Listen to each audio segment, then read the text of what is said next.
Good morning, students. I hope you all are fine. We were reading the chapter The Broken Ear Goes Missing. So, we started that on the previous day and we read up to page number 71, the first part we have read. Today, we will start from the second part of the same page, that is 71. But before I start today's class, I would like to point out certain things. Uh, I know many of you have already completed your project work. Since I felt that some of you do not watch videos regularly or attentively, because in my previous class I told you all that if your file is ready, please keep it with you. The school will definitely inform you, or whenever the teachers will feel like to take it from you all, they will definitely inform you. The way you got to know about your project work, the same way maybe you all will get to know about the submission. So why you all are creating such panic amongst your own self? I really can't understand. Second thing is, when you are sending, it's not applicable for all. I felt in something like we are somehow unable to maybe make our children learn what they should do and what they shouldn't. I felt so. It's fault on our part maybe. Now, it's not applicable for all students. Once again, I'm saying. Okay, I would like to mention only one or two students. I will not say their names, but you may get a phone number of the teacher from anywhere. No problem. If you send anything, that is also no problem there. I generally tell my students that I am always there for you all. So there also I don't feel any problem. Problem is when you are sending certain things to your teacher, at least you should wish the teacher according to the time of the day. This should be I think this much etiquette or this much uh, sense, this much manner rather, I think we teachers do expect from you all. I believe so. Only sending certain thing and that I am this, then my name is XYZ, is it okay or is it fine? It's not, means you are not sending something to your relative or neighbor or your friend. You should have this much sense, or I think we are somehow not successful to teach you these things maybe. So I regret for that. So leave it. Once again I want to remind you all, please keep the thing with you if it is ready. Do not keep on asking the same thing again and again. If you do not have that much patience to watch all these videos, okay, you will definitely have to face problem for that. But do not keep on doing the same act again and again. So you need to keep it with you. Time will tell you, school will tell you, you will be somehow anyhow informed about the submission. So try to remain safe at your home and keep on doing your works. I hope you all are aware of our district, what's happening around. That's why I told, try to remain safe at your home. Pray to God so that all these things all these things they vanish and we just get our normal days back. And try to remain safe and have patience. Keep patience. It's my earnest request to you all. Now let us start our class. So we find that one fetish was somehow stolen from the Museum of Ethnography, and the cops reached there. In the meantime, Tintin also reached there, and the cops were asking about the person who was the guard and all. So was he reliable or not? And in such situation, the director, he was thinking, anyway the fetish has, he was informing, anyway the fetish has no intrinsic. I think this one was done on the previous day. Sorry. Now the from the third part we will be doing. Now Tintin to when he reached back home, he was reading the book Travels in the Americas by A.J. Walker, and he was while reading he was uh, thinking and saying that here's something interesting. Listen, Snowy.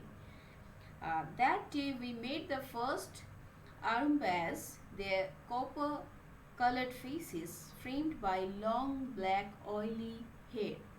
They were armed with long blowpipes with which they can dispatch dirts poisoned with curare.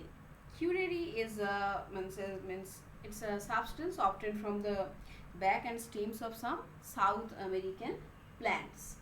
So, are you listening, Snowy? Now he was explaining about Arumbayas, what he has read, and he was sharing it with his pet. Curare, a terrible vegetable poison that paralyzes the respiratory muscles. So it's poisonous.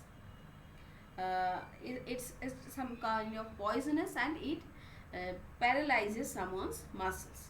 Oh, Aramba fetish, but that the very one which was stolen means somehow he could connect that the one which was missing, and uh, originally what he has read, these two things, and which one means will be replaced, maybe will not match. A curious coincidence, don't you think, Snowy? He is not interested. He is fast asleep.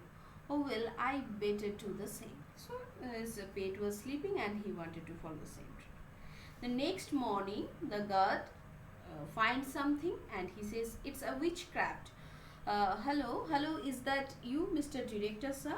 Yes, speaking. Who's calling?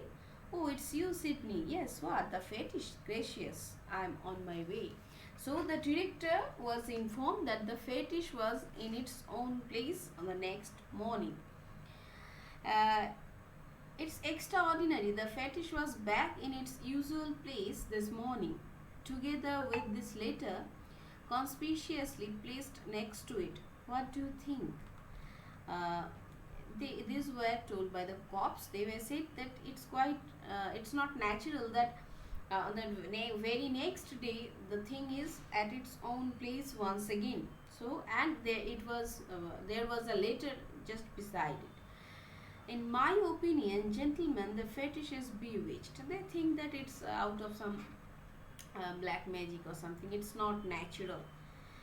And the letter says, dear Mr. Director, I took a Virga with some friends that I could take a Virga means a friendly bet, something.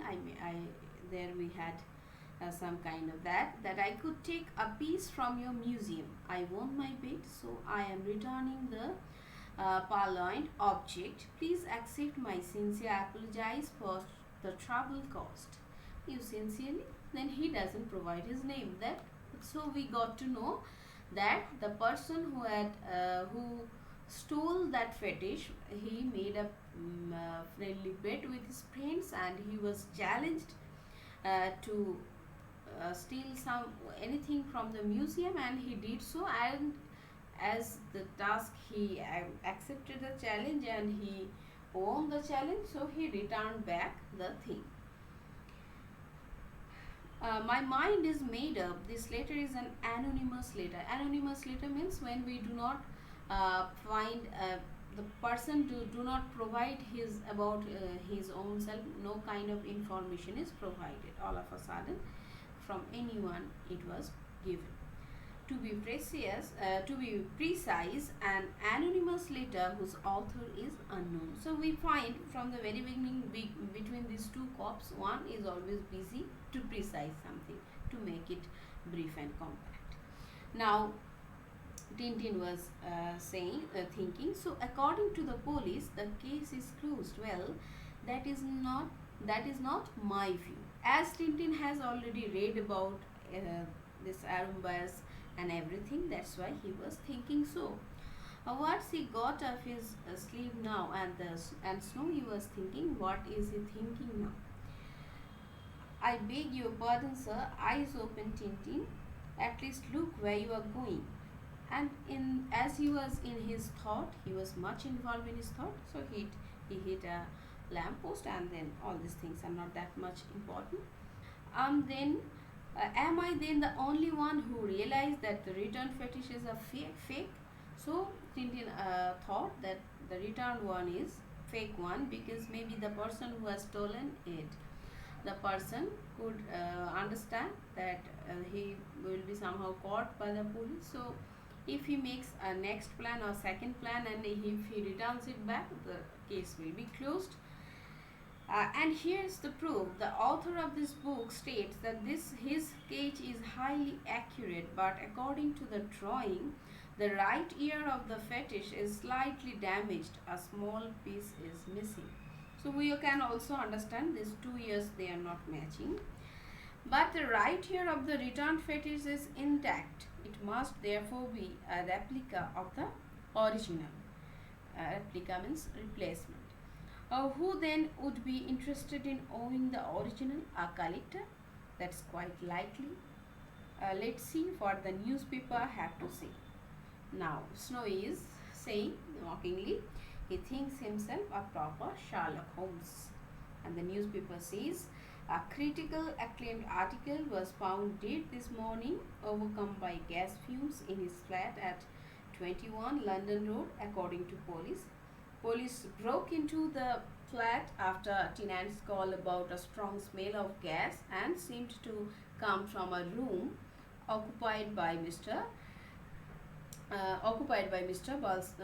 Balthazar, a painter and sculptor.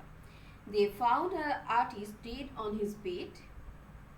It is thought the victim had forgotten to turn off the tap on his gas stove. Curiously, his pet parrot survived, apparently unaffected by the gas fumes.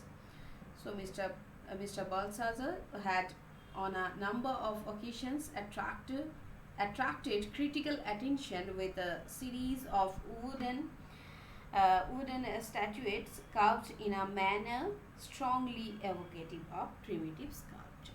Now, on the next day, in the newspaper, he found that one person who has that kind of a statue at his home, and the person somehow due to an accident, the person was dead. Now we can understand the sequence, and Tintin was thinking about all these things, and Snowy was saying, stop going round in circles, you are making me dizzy. So Tintin was much possessed with that thought. So this much we have in our text. So we could just somehow understood about the subject matter, why the name is of this particular piece is The Broken Ear Goes Missing. Okay, because that particular part only helped Tintin to solve this mystery. I hope all of you have understood the text.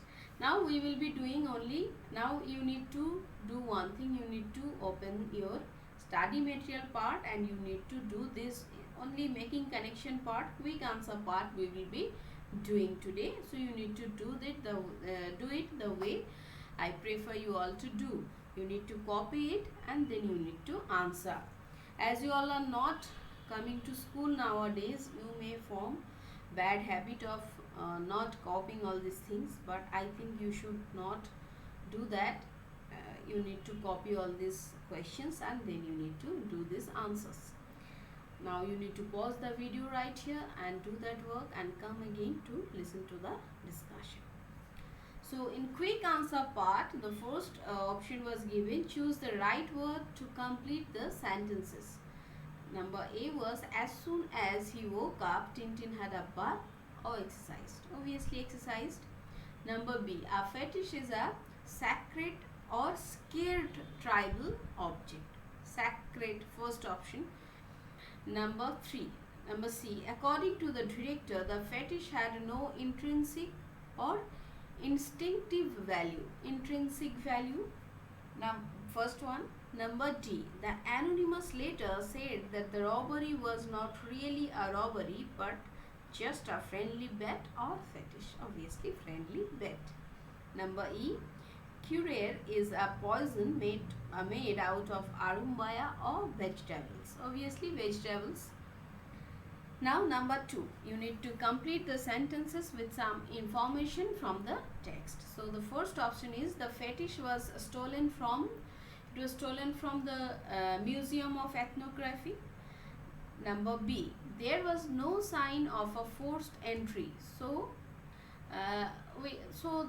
we can understand here. See, so the person the thief, he kept waiting, and he allowed his own self to be locked into the museum until the next morning. Someone opens the door and he makes his way to run away from that place. Now, number C. The fetish had no intrinsic value, so it could have definitely tempted a collector. Okay.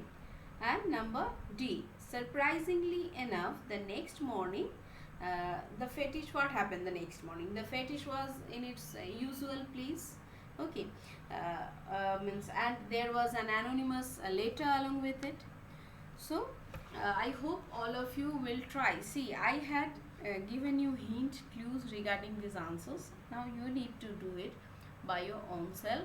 Then only you can open the worksheet where you will get sample answers. This much for today. Once again, I remind you all to keep your project work. Yes, one more thing.